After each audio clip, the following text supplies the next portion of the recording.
بسم اللہ الرحمن الرحیم۔ الائٹ اسکول گلبرگ پہ بڈبے کیمپس کی طرف سے خوش آمدید۔ جماعت ہفتہ میں آپ کی معلمہ نتاشا، اور چھٹے ہفتے میں آج ہم کیا پڑھیں گے؟ آج ہم پڑھیں گے کہانی نویسی۔ آج ہم کہانی نویسی کے بارے میں پڑھیں گے۔ کہانی نویسی کیا ہے، اس کو کیسے لکھتے ہیں، کہ کہانی میں کون سا صیغہ استعمال کیا جاتا ہے، کہانی کا آغاز کیسے کرنا ہے، اور کہانی میں کون کون سے اجزاء اور ان کو کس ترتیب سے لکھنا ہے، یہ پہلے ہم بات کریں گے۔ پہلے ہم بات کر لیں گے کہ کہانی کیسے لکھنی ہے۔ کہ کہانی کا تعلق چونکہ گزرے ہوئے زمانے سے ہوتا ہے، اس لیے کہانی ہمیشہ ماضی میں لکھنی چاہیے۔ کہانی پیروں کی شکل میں، پیرے مطلب حصوں کی شکل میں لکھنی چاہیے، اس طرح کہ ایک پیرا دوسرے پیرے سے مربوط ہو۔ کہانی کے واقعات خاص ترتیب کے ساتھ قلم بند کرنے چاہیے۔ اگر کسی خاص عنوان پر کہانی لکھنے کو کہا جائے تو اس عنوان کے مطابق جو قصہ یا کہانی آپ کو یاد ہو بتکلف لکھ دیں۔ مطلب کہانی آپ کو جو عنوان دیا جا رہا ہے، اس عنوان کے مطابق آپ نے اپنے الفاظ میں کہانی لکھنی ہے، کیونکہ آپ اس گریڈ میں آ گئے ہیں کہ آپ اپنے الفاظ میں لکھنے کے قابل ہو گئے ہیں۔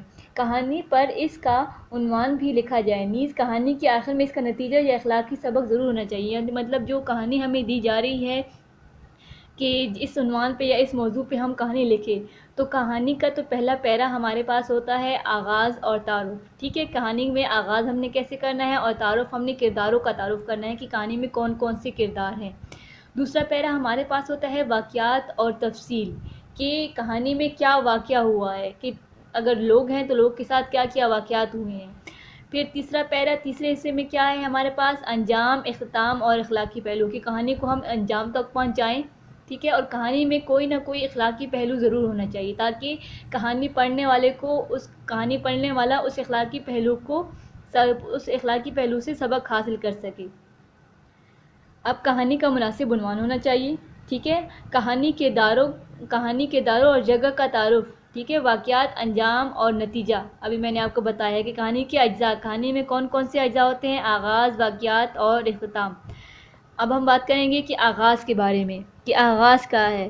کرداروں کا تعارف، کہانی میں کون کون سے کردار ہیں، کس جگہ ہیں اور کیوں ہیں، یہ ہمارا آغاز ہونا چاہیے، کہ کون کون سے کردار ہیں، کہ جو ہم کردار یوز کر رہے ہیں کہ وہ کون سی جگہ پر ہیں، آیا وہ گھر میں ہیں یا وہ باہر ہیں یا وہ آپس ایک دوسرے کے ساتھ ایک دوسرے کے گھر میں ہیں۔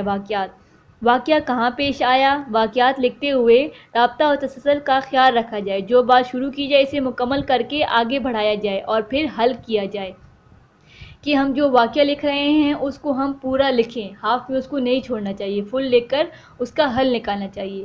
اختتام، کہانی کو مناسب انجام دیتے ہوئے اس کا اختتام لکھا جائے، پھر اس کا نتیجہ اخذ کیا جائے اور کہانی کا مناسب عنوان بھی لکھا جائے۔ مطلب ایک مناسب عنوان جو آپ کو دیا گیا ہے، کہ یا سم ٹائم آپ کو کچھ لائنز دی جاتی ہیں کہ اس پر کہانی لکھی جائے، یا سم ٹائم آپ کو ایک مناسب عنوان دیا جاتا ہے کہ آپ نے اس عنوان پہ کہانی لکھنی ہے۔ جیسے کہ اس بار ابھی آپ کو عنوان دیا ہے گوگل کلاس روم میں کہ جھوٹ کی سزا، تو آپ نے جھوٹ کی سزا پہ کوئی کہانی لکھنی ہے۔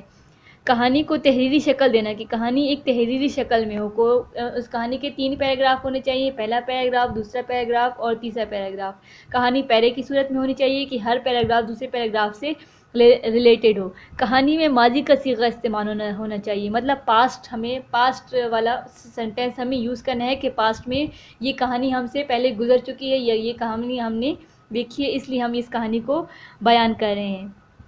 آپ کی سفینہ اردو میں پیج نمبر 94 اور 95 پہ آپ کو ایک کہانی دی گئی ہے، جھوٹ کی سزا۔ آپ نے اس کو اچھی طرح سے ریڈ کرنا ہے اور اس کے مطابق اپنے الفاظ میں ایک کہانی لکھنی ہے۔ ٹھیک ہے، کہانی کا اجزاء لکھنے ہیں، کہانی کے کون کون سے اجزاء ہیں؟